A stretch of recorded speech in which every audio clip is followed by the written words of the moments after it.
when you need capital, capital is generally a small amount of money set aside for a larger purpose.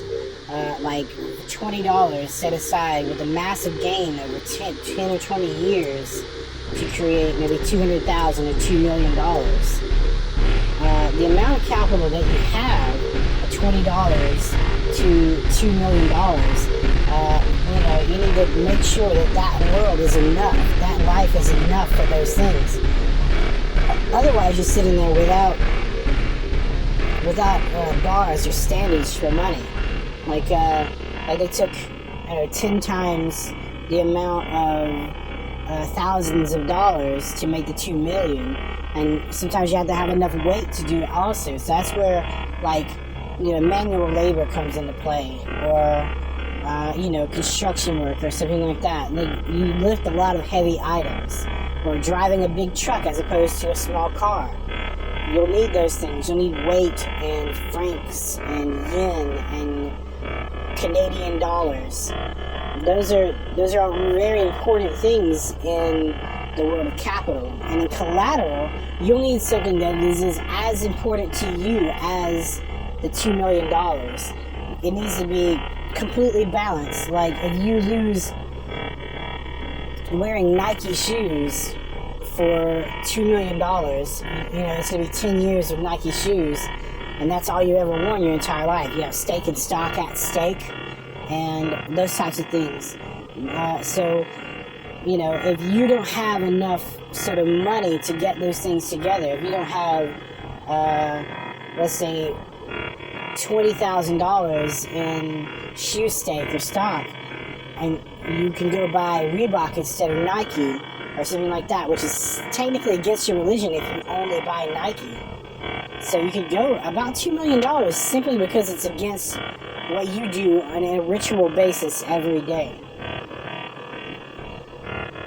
With those things said, the collateral and the capital have to be sort of those things. Now, collateral has to balance out, but capital does not have to balance out at all.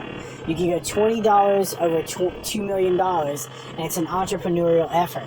An entrepreneurial effort means it's a risky business. Like, it could crash at any time. That's where insurance comes in, but you have a high rate, so you have to pay high rates of insurance. What I normally do is I get my insurance company to insure me. Well, I have enough money now, I don't have to worry about those things, but I used to get my insurance company to insure me at a high risk value. If I had, I generally have enough coins to hold the $20, and enough dollars to hold the $20 also, enough checks or money orders or something like that to hold that amount of money, and also I'll likely come into some money in the future, and that's a very important thing also. Let's say you generally get like Christmas or some Christmas money. If you don't get the Christmas money, that's sometimes very important to a person. Then they can take those things away from you and the bank, and they will be able to recover pretty easily because it's pretty important. There's a lot of stake and stock in it. But understand that almost any person that doesn't have a credit card, who's never had a credit card, has a lot of stake and stock in coins or cash, or spending them or obtaining them. All right, that's a major asset to me. A person who's never had a credit card, who will never owe debt, who has enough weight on them to hold that money, that cash. Those coins are very important. That cash is very important. That purchase is very important. So collateral and capital and those things, those are the most important things in filmmaking, in producing, in directing or writing also, because you have to invest in your writing, or you have to go get investors for your writing if you want to be a little safer.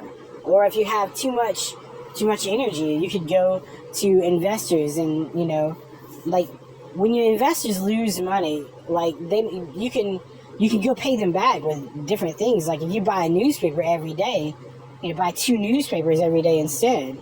There's a lot of stake and stock in it, and that person's, they lose $20,000 of investment on your film because the film stock was ruined. They're not going to really argue if you buy them a newspaper or a breakfast every day, or you set aside some money every day for that person, like even a few cents, you know, like 50 cents per day or something like that, and you go to work every day and you buy, you know, breakfast at the McDonald's every day, and your change is 50 cents. That 50 cents can save that person's life if you lost that person $20,000. For most people, losing $20,000 is a major upset. But it's only an upset because they don't understand what type of money they already have. Like, if the person has just lost $20,000, they also have, like, negations and mirror images of that money. So it's $20,000, and here's you not having the $20,000. And it's likely infinite. So all you had to do was sell off not having the $20,000, ensure you having it, or ensure you not having it. And then there's some sort of money in there. It's like, what is it, like, equity? I think is the name of the thing where you pay in enough, and what you haven't paid is the credit. Alright? So, they basically pay you not to pay your bills, or a mortgage, or something like that. If you're taking out a mortgage, understand that you need to have a place to stay other than your house. You know, you need to have a safety net. Those types of things are very important to investors, to filmmakers, to people with more money than yourself. You have to continue on with your life so that you can have those people